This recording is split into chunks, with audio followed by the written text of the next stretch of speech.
taina link taina ngamba all right come through come bring her Najewo no by that time twali wano actually wano ku Soya Route Entertainment wa yese Oman Rafiki so at that time I was affiliated so much at Route nga wenkolera so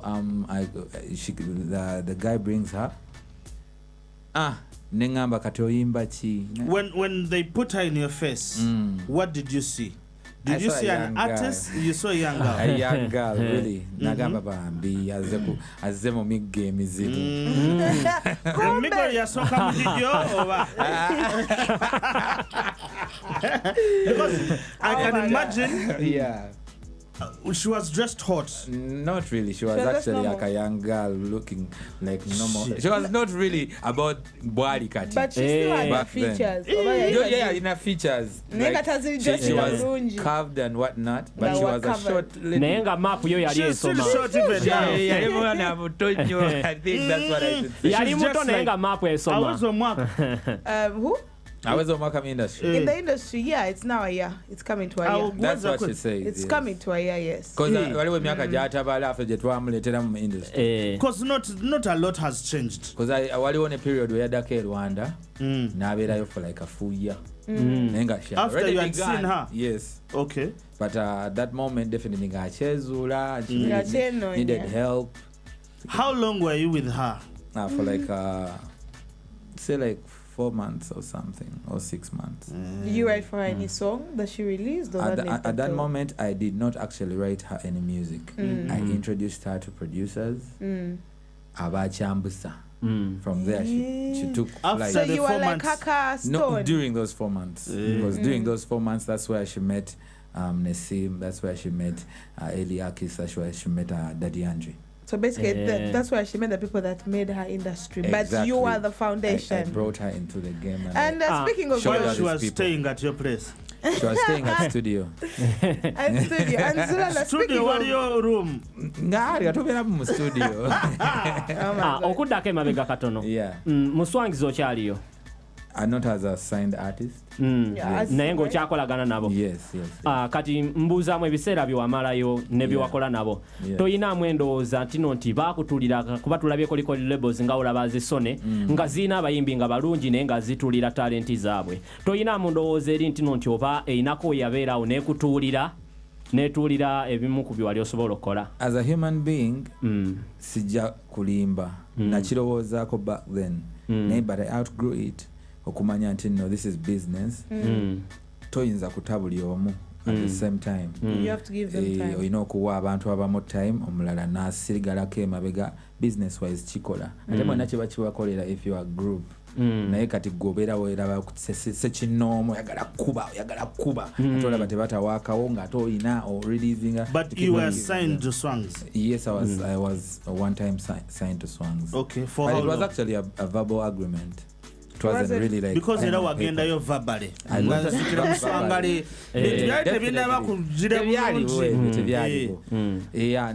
No kugamba nti no kati tukusayininze ng'omuyimbi byali bigambo ne bagamba contracted kati oli muyimbi waffe kati tutadde kaliwa kati waliyo nga muwandiisi okusinga obeera nga muyimbi? Nali nnyo nga muwandiisi. My journey as a writer was more successful Swangs.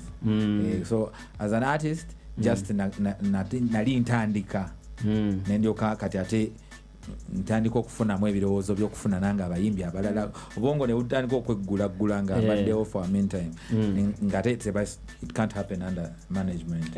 Waliwo project gye mbadde njala okubuuzaako, waliwo project gye mwakola ne Jimnolo basimanyi oba mwali luyimba lwammwe naye yakuba mwali mulayinezga eyampa yeyabama mukama waatyo awulidde ategeeza omulala waatyo guno gwe mulandiro gulanda gwe buuza Dax Vibes ne Zulanda. Kati ate nenzija nempulira akayimba akalala nga layini ezimu Jimno yazitaddemu n'aziteeka mu kayimba akalala kuba yajja n'akuba mu luyimba olulala n'agamba nti awulidde ategeeza omulala bw'atyo yawama yabama mukama bw'atyo wekuume ne panado mu nsawo kati kyembuuza oluyimba olwo ki ekyabaawo kubanga nakolako mu project eyo mu studio session nga muli mukola naye ate ebigambo ebyo nenzija ne mbiwulira mu luyimba olulala ki ekyabaawo oluyimba mwafuna mu butakkaanya ne mutaluta luli eri then n'alyoka gyeyo ono waakamuze mu luno oluyimba olulala ki ekyaliwo awo tewali kyaliwo. What I can say is wetubeera mu studio we create many like artistic vibes so kati ekyo kyajja nti no twakirinako already naye tetwalufuula luyimba. It was a freestyle session terwali luyimba so ezo verses zali unutilized so for a long time those anagamba why are these nice lines unutilized nazikwata naziyamba zebigambo gambe ebirala nazikozesa elsewhere but it wasn't like any other waliwo altercation never. And speaking of your music career, what do you think what do you think has failed? I shouldn't say failed, but what do you think has stopped you from hitting where you need to be, like where you need to be seen in terms of music? It depends on how somebody sees or what they want out of this. Oyinza okubeera ng'ongamba as in it is not successful into your eyes ngezenga natuuka dda zenga ndaba natuuka olaba nga nze kye nali njagala kwe kumanyako Nimrod okugenda okubongako tegeranga ebyo byonna bituukamu dda ne ŋŋamba nti owange nze wano wendi ndaba ndi shata zenchali wakati wano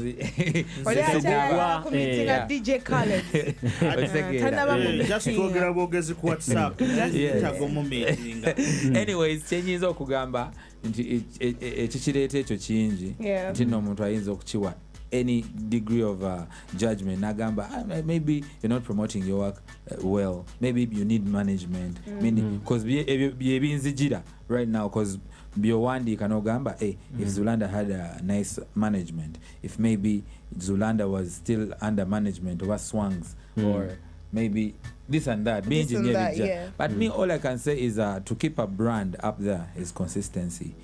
If I'm not so consistent abantu bajja kundabanga ata having the success and I give testimony to that. In the had a setback when I having a knee surgery. I backshotted for like a young and see nacha ndongo chente okugulu nagwa kwa accident. It was actually nekufuna SCL whereby they needed to actually operate on it. So if operating I get it. I was on crutches. Wow.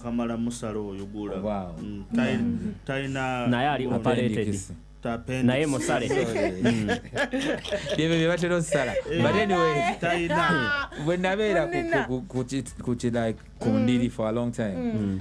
Nange na having those like thoughts namba kati music awedde otuyinza kola tutejukira bya stage inakuba stage okufuna sente so in Uganda kye twali tumanyidde so it really took me aback naye nga saalekera okulowooza ndongo nga gye sitadde njugabira abalala gwe operate naye nkomawo jakodda njagala tusooke tubuuke tudde ku show yaffe because I don't want us to skip it. It's the most important thing right here. Zulanda aina Friends of Zulanda.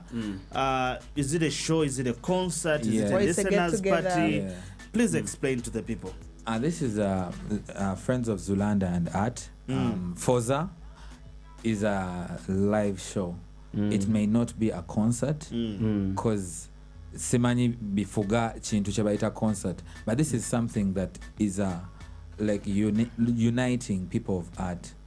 Omuntu ayinza ogiyita symposium tino abantu abagala art we bagenda okuŋŋaanira bakyalibanga abasinga bali mu art.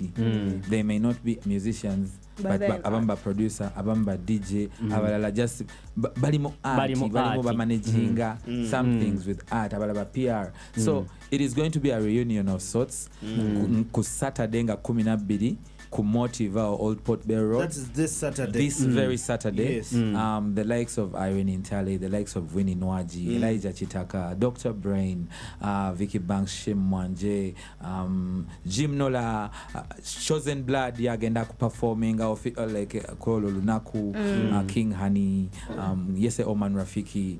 Abantu banji menyani ndekani abagenda okubeera ku stage wali abalala bagenda ku surprising abantu with like not only just presence yaabwe wabula babayimbire namu because waliwo ebintu bingi byetuteeseteese kati kweno show kwenyini kweno show yenyini yafe ya Friends of Zulanda kwenjagala nkubulize eche ekyakuinspire nzokola sheno songa with the time njagamba ntino tobadde toyinawo ndonge kuba okitegedde nga kiche jenjawulwa abantu kye banaba basuubira kyogenda okubawa of which ntino tobadde toyinawo ndonge kuba ate nga obadde obuliriddemu akabanga basuubire ki ekyenjawulo abatuwuliriza endongo yo mugisuubire nti nno eri gye mwasembayo okuwulira ate kati eno nsunsulemu and this is live.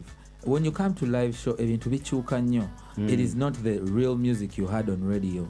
So if Friends of Zulanda bw'obozze kyoba osuubira nti ono ogenda kusanga music wa Zulanda abikuseeko akabaati ate nga abikuseeko akabaati kiba kiteeka picture mu mutwego nti Zulanda is back in the mainstream mind or ear.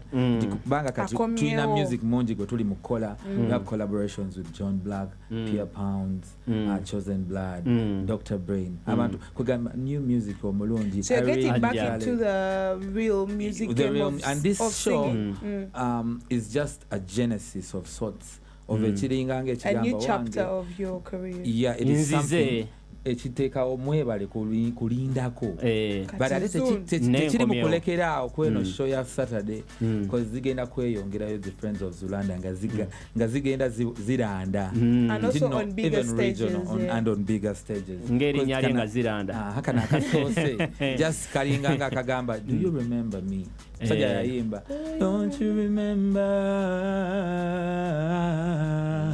ziche otegera osoba buvoko bwetyo ojjukira n'ogamba wamma ono omusajja sinti nno yatusuulira kuba abantu bagamba nabasuulawo saasulawo omuntu n'omu era bangi bagamba nti obasuulawo kubanga abangi bagamba omanyi lwaki gamba nti bangi bagamba mu 2017 watusuubiza the best of Zulanda ne tugirinda nti tetwagiraba kati ndooza we nawulidde kineno ne ŋŋamba oba ye inspiration eyo nti oba wayagadde kutuukiriza kiri eri kyotaakola mu biseera biri eri tugambe nti no nti kyekyo and Lulisi yenze yali yetwala so sinze yakitegeka Friends of Zulanda is this Saturday ku Motive Motive area ku Old Port Bay Road twakola actually Nezina Awards so mba mujukira ku Motive. Entrance will be 50,000 shillings 100k VIP and the table goes for 1 million shillings and of course fully sponsored by 100.2 Galaxy FM. In case oyagala kufuna ticket you can call the numbers below, that is 0781 663 111. That's on your MTN. On your Airtel you can call 0707 433 776 okufuna ticket you know inquiring what time to come, how to dress the Friends of Zulanda this Saturday Motive ku Old Port Bay Road. Please let's go and support Zulanda. But of course we are still on the show. Zulanda, you have been in the music industry for a very long time. Who do you see as an artist no gambo yo ovani amuleta ekintu kyafa kyononye ekintu kyafa kyononye simanyi baliwo abamulesa bayerese agoya mayuni tubulamu kuba wali ababaleeta nga babbo baagala omuntu ayitawo tagenda okudisorganizing the industry. Fresh daddy.